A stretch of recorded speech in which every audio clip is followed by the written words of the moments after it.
Welcome to BibleLink. It's great to see you. Now, BibleLink exists to help link the Bible to real life, your life. In chapter 15 of Genesis, time keeps on ticking, and yet God's promise to Abram still isn't fulfilled.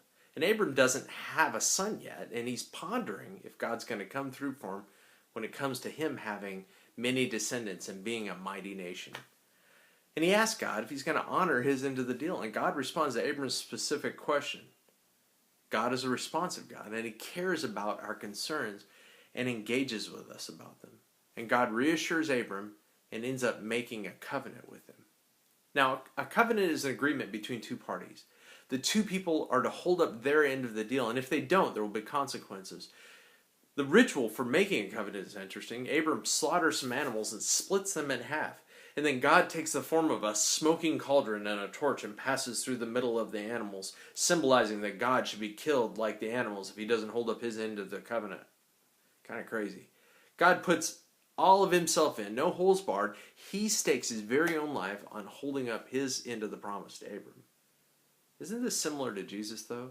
I mean, ultimately, Jesus enters the world, teaches, suffers, and dies to fulfill God's promises. Jesus dies not because he fails to hold up God's end of the covenant, but rather as a display of the lengths God is willing to go to keep his promise.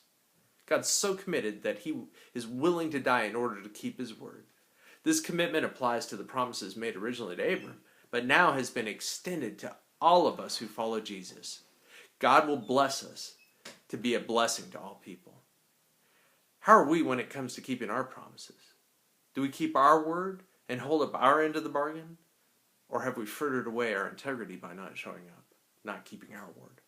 God keeps his promises and invites us to do the same if we're to imitate him. He calls us to be promise keepers and people of integrity. Are we struggling with trusting in God's faithfulness and promise like Abram was? How can we be honest with God about that and communicate that to him? He is responsive. He can answer our prayers just as he did with Abram. What else did you notice?